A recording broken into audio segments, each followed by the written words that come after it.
Rain hammered the highway like shattered glass, strobes of red and blue tearing through the storm. Two cars, twisted metal locked in a brutal embrace, steamed in the darkness. Jordan Mercer hit the pavement running, boots splashing through the rainbow-slick puddles. His partner was already kneeling over the victim, shouting against the wind. Unresponsive male, no pulse. Jordan dropped beside the man sprawled across the asphalt. His soaked work shirt clung like a melted plastic. One push, one breath. That's all it would take to start the fight for his life. But Jordan froze. Something in the air, sharp, sweet, wrong.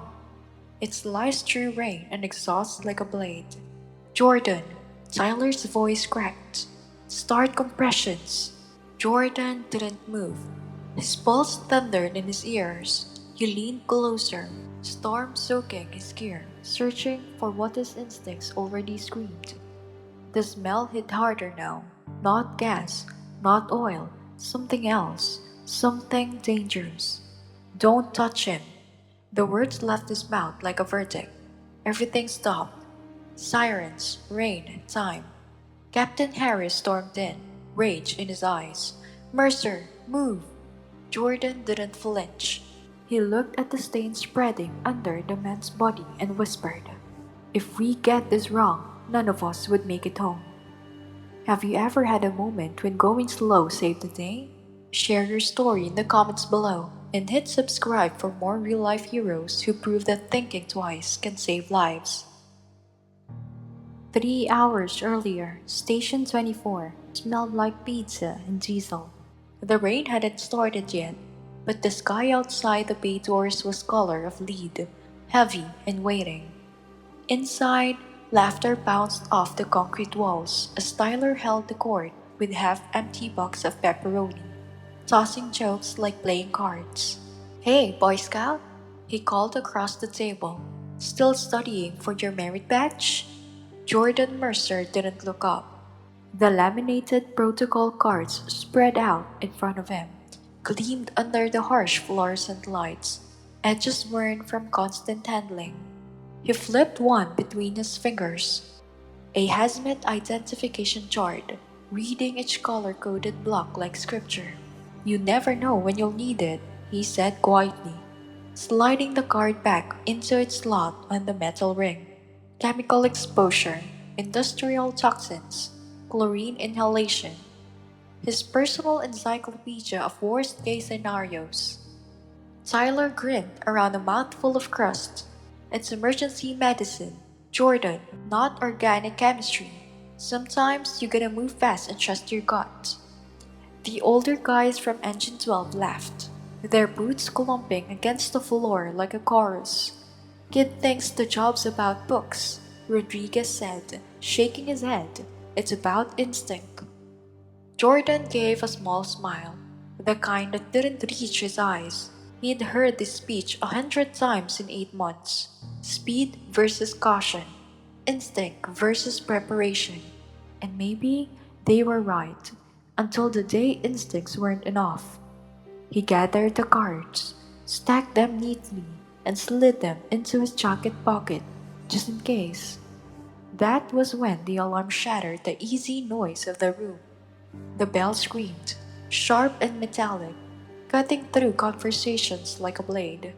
Vehicle collision, Highway 95. Dispatch crackled through the speaker. Multiple injuries, possible fatality. Tyler was already on his feet, grabbing the keys.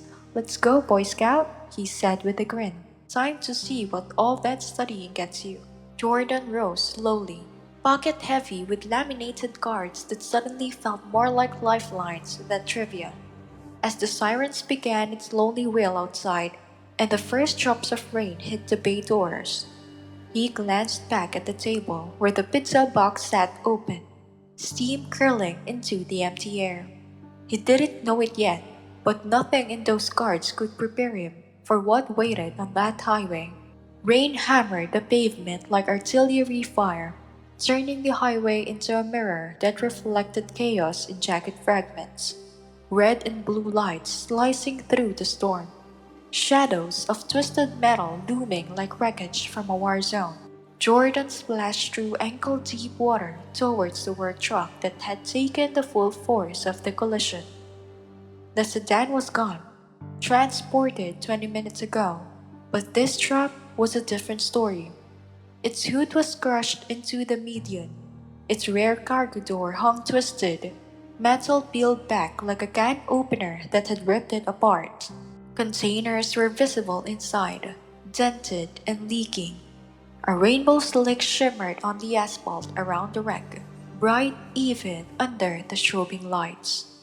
Tyler was already kneeling over the victim, rain pouring off his helmet, hands poised for compressions.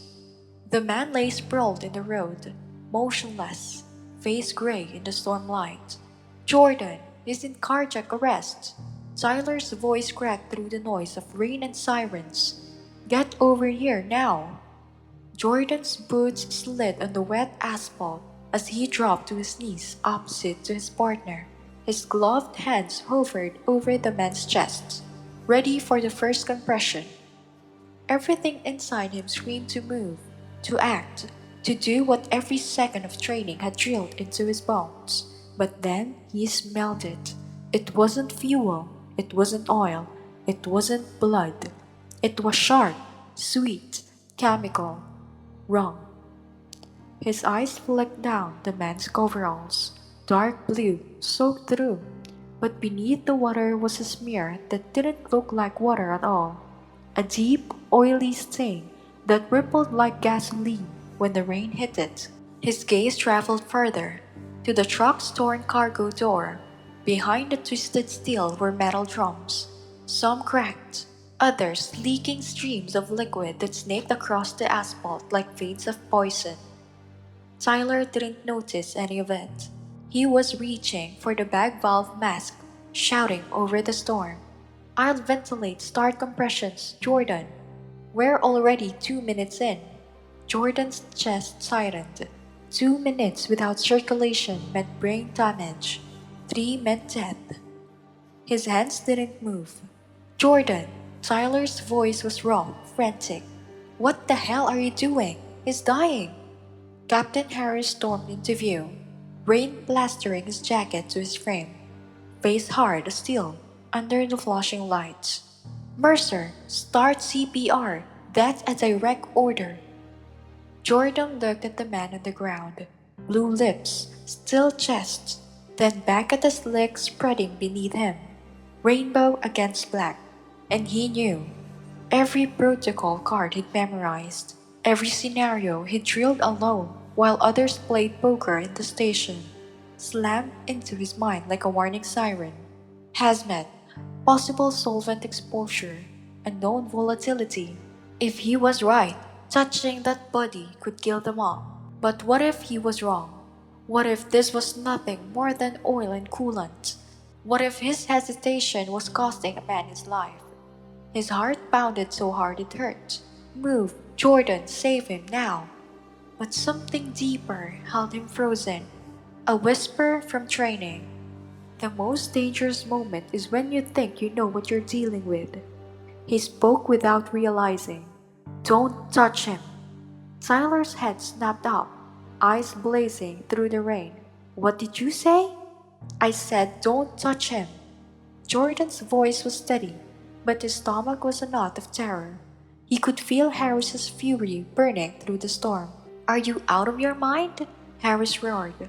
He's in full arrest. If you don't start compressions now, he's dead. The firefighters working extraction stopped what they were doing and looked over. Every eye in the storm seemed locked on Jordan, the rookie who froze, the one who couldn't pull the trigger when it mattered. Tyler grabbed his arms, shaking him. Jordan, we don't have time for this Boy Scout crap. He's dying in front of us. Jordan wrenched free, jabbing a finger towards the jarred sheen spreading wider under the rain. Look at his clothes. Look at the puddle. For the first time, Tyler hesitated. His gaze dropped to the victim's coverall, to the rainbow slick pooling around his torso, refusing to wash away the downpour. His face paled. What? What is that? Smell it. Jordan's word cut through the storm like ice. Tyler's nose twitched, then his eyes widened. That's not gas. The firefighter nearest the truck swore under his breath. Cap, we've got leaks back here. Multiple containers breached. Captain Harris turned, shouting into his radio. Hazmat! I need hazmat rolling now. We've got chemical exposure on scene. Jordan was already fumbling in his pocket, pulling out a laminated card slick with rain. His lifeline, his curse, the thing they'd all mock him for. The words blurred under raindrops, but he didn't need to read them. He knew every line by heart. Acetone, MEK, both volatile, both flammable, both are absorbed through the skin in high enough concentration. And if the victims covered in it, if it soaked into his clothes, defibrillation would be a death sentence for everyone in a 50-foot radius. Jordan's gut turned to stone. If we shock him, Jordan said slowly, forcing the words out through the roar of winds and sirens, one spark could ignite this whole scene. Harris froze. Tyler's face drained of color. Even the storm seemed to go quiet for one awful second. Then, a firefighter yelled from the truck, voice high with panic. Captain, we've got ignition risk on the cargo. Vapors are building. The words barely registered before Jordan saw something that turned his blood to ice. Across the victim's chest, blinking red in the rain, was the EAD unit Tyler had already powered on. His partner's trembling fingers hovered over the shock button, frozen mid-action. Tyler, stop! Jordan lunged forward, slapping his hand away from the defibrillator. You hit that, we all die. The word die seemed to rip through the chaos like a bullet. Everyone froze. For one insane second, nobody moved, nobody breathed. Then a new sound rose above the storm. The shriek of fire truck sirens, distant but closing fast. Help was coming, but not fast enough, because the man on the ground wasn't breathing. And Jordan had just taken away the only tool that could bring him back. He stared at the victim's still face, at the blue lips and glazed eyes. Every second without compressions was another nail in the coffin of survival. And if Jordan couldn't figure out what to do next, that man wasn't going to make it. Jordan sprinted to the rig, every muscle screaming as adrenaline tore through him. The ambulance loomed in the rain like a lifeboat, its red lights strobing against the darkness. He yanked open the side compartment and pulled out the hazmat gear, a kit most crews barely remembered existed. His hands fumbled with the suit's heavy material. The wind tried to rip it from his grasp. Every second he felt the zipper. Another second the man on the asphalt drifted closer to death. You're wasting time. The cruel voice in his head hissed. He's slipping away, and if he dies, it's on you. Jordan bit down on the panic and forced the thought away. This wasn't hesitation. This was survival for all of them. Finally sealed inside the suit, he moved back through the storm. Every step a battle against mud and wind. The world felt smaller now, his breath loud inside the helmet, his movements clumsy in the bulky gear. He reached the victim and dropped to his knees, careful not to let the suit tear against twisted metal. Jordan, talk to me. Tyler called from beyond the contamination zone, his voice shaking now. No more sarcasm, no more jokes. Pulse is weak, Jordan answered, using nothing electronic. His words sounded hollow inside the helmet, breathing shallow. We can save him, but not until we make this safe.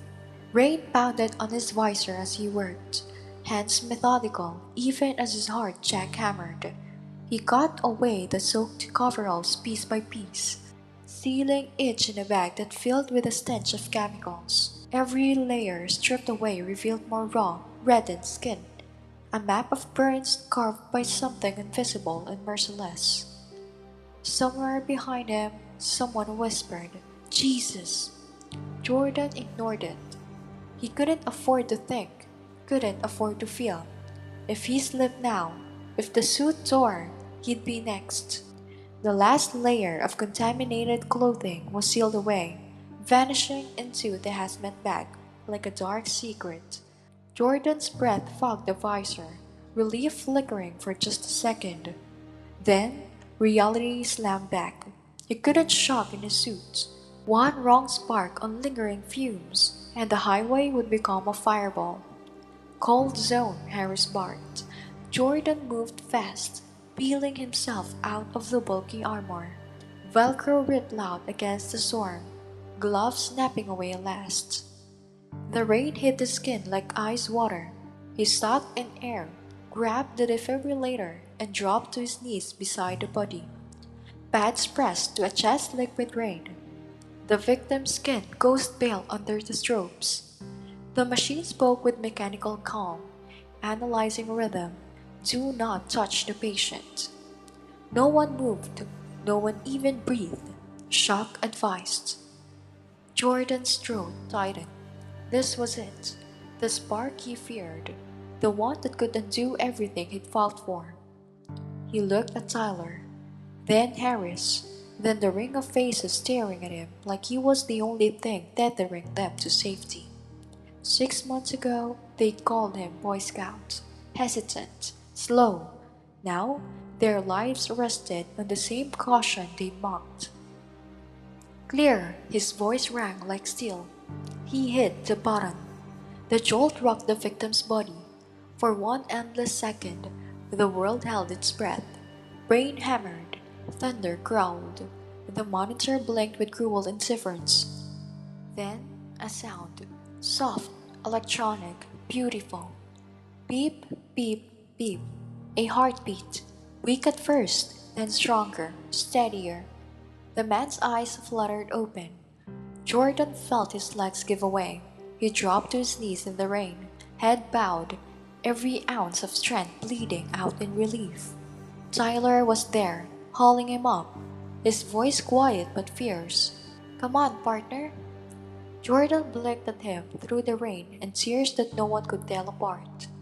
Partner, not rookie, not Boy Scout, partner. And as they lifted the stretcher towards the ambulance, the storm roared on. But inside Jordan, something had changed forever.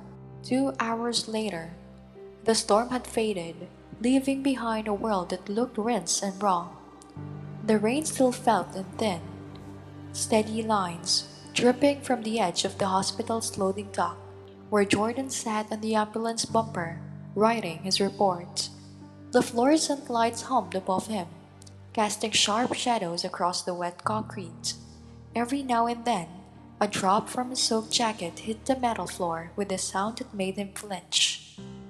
His hands wouldn't stop shaking, not from fear anymore, but from everything that had happened and everything that almost did.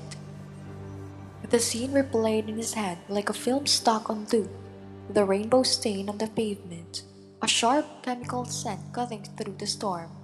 The split second when his instincts screamed one thing while everyone else shouted another. What if I'd been wrong?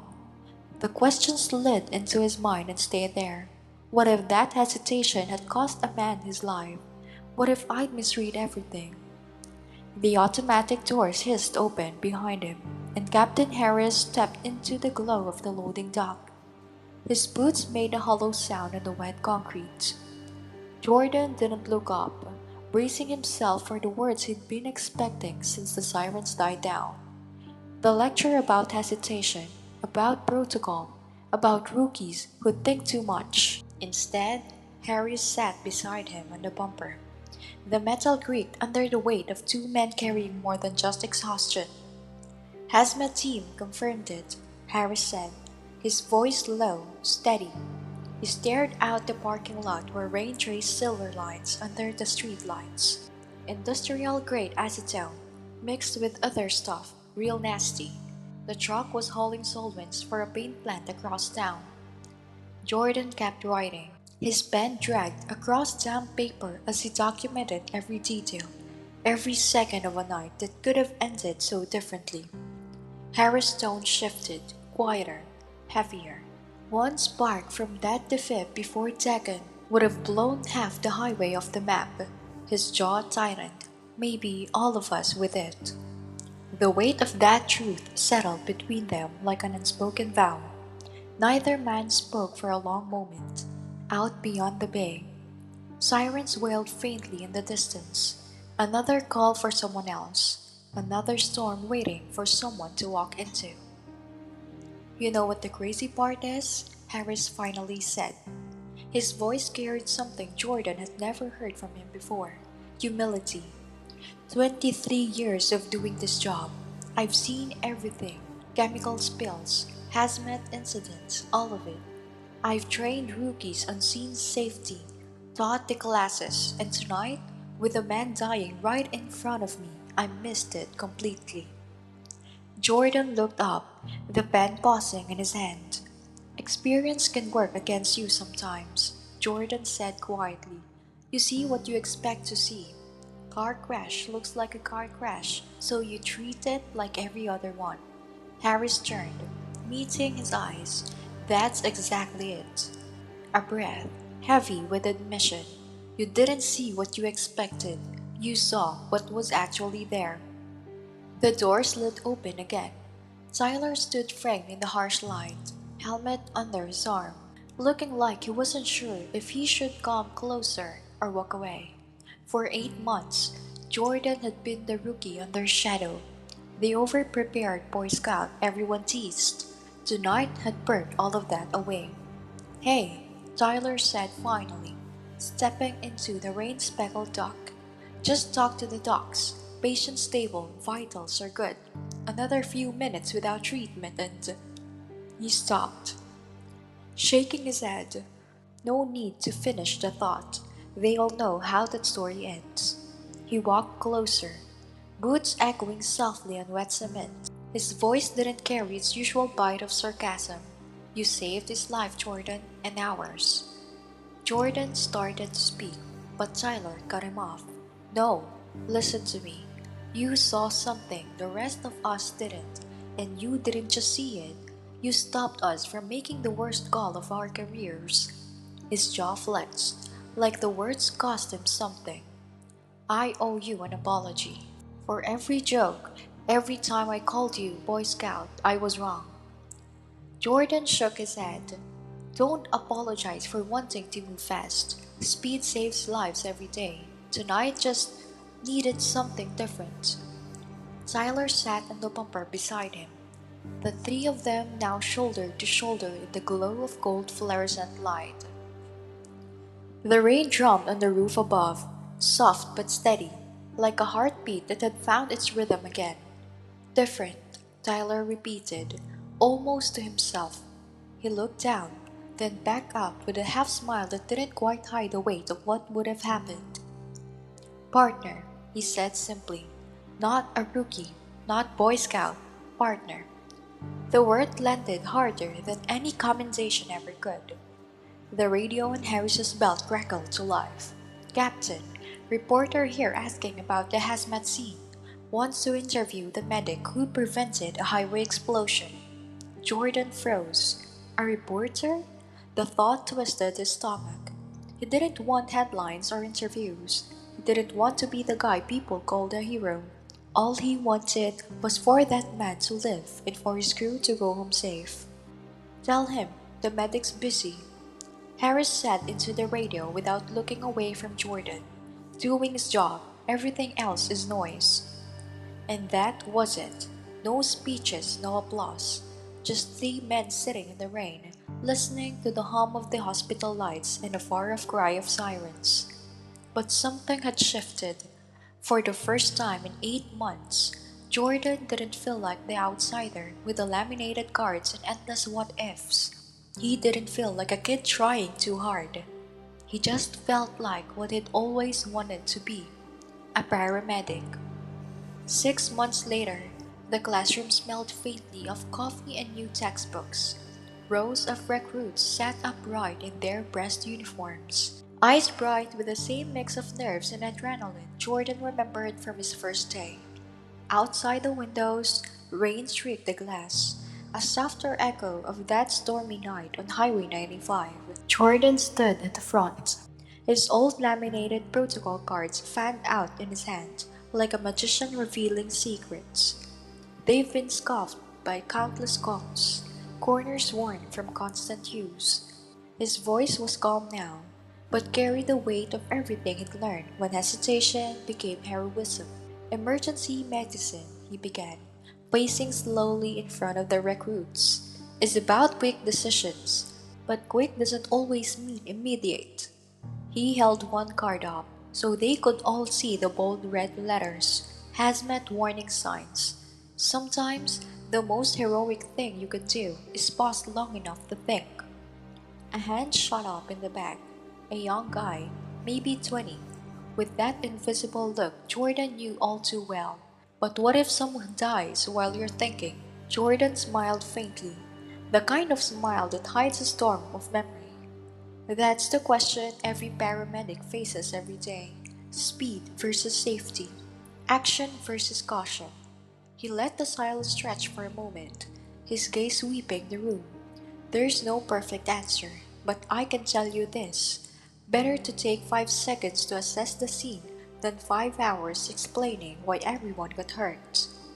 He moved between the desks, his boots quiet on the tile, and stopped at the back row where the question had come from. His voice lowered, steady and firm. True, heroism isn't always about rushing in. Sometimes it's about having the guts to stop when every instinct is screaming at you to act. Sometimes it's about protecting your team before you save anyone else. The recruits were silent now, absorbing the words like scripture. Jordan tucked the laminated cards into his pocket, the same pocket they'd been in that night, and dismissed the class. Chairs scraped against the floor as they filed out, their conversations hushed. Jordan was packing his bag when a voice in the hallway froze him in place. I just want my daughter to meet the paramedics who saved my life. He turned toward the doorway slowly. The man from that night stood there, clean shaven now, no chemical burns, walking on his own 2 feet. Beside him was a little girl with pigtails and a bright pink raincoat, clutching his hand like it was a lifeline. The man saw Jordan and his face lit up with recognition. He stepped into the room, eyes glassy with gratitude. That's him, he said to his daughter, his voice cracked. That's the man who saved Daddy.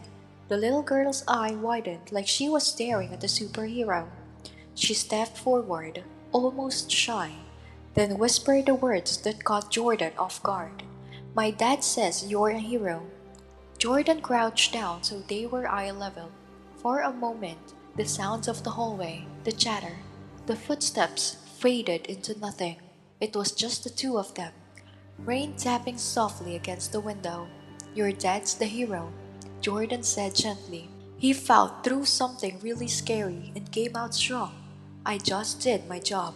She tilted her head like she didn't quite believe him. But you saved him and all your friends too. The man reached out, shaking Jordan's hand firmly. His grip was warm, strong, alive. She's right, he said quietly. The doctors told me what would have happened if you hadn't noticed those chemicals. You didn't just save me, you saved everyone on that highway. Before leaving, the little girl reached out to her pocket and pressed something small into Jordan's palm. A bright pink hair tie. For luck, she whispered, before running to catch her father's hand again. Jordan stared at it for a long moment, the fluorescent lights glinting off the tiny plastic bead.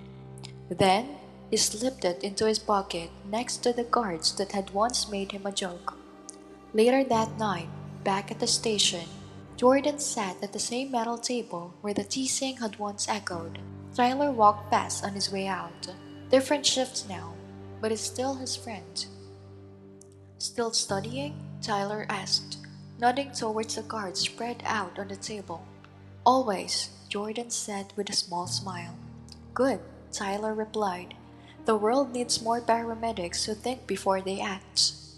When Tyler left, Jordan stayed for a while, updating the cards. the pink hair tie resting on the table like a silent promise. Outside, sirens wailed. Another call. Another storm waiting out there. Jordan tucked the cards back into his pocket, fingertips brushing the worn edges that had once made him the station joke.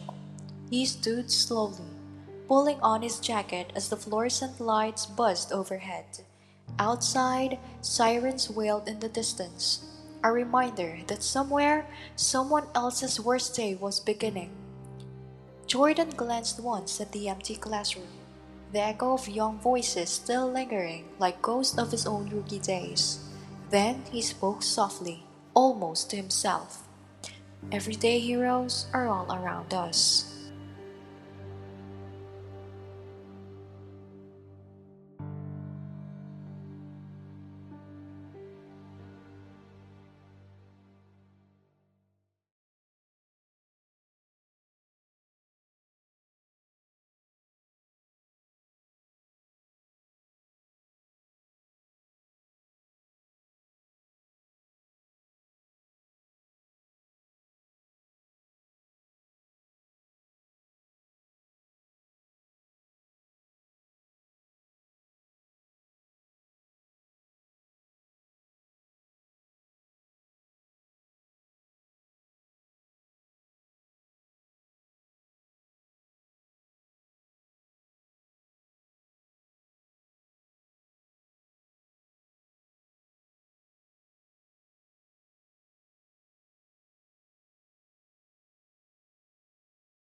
I just did my job,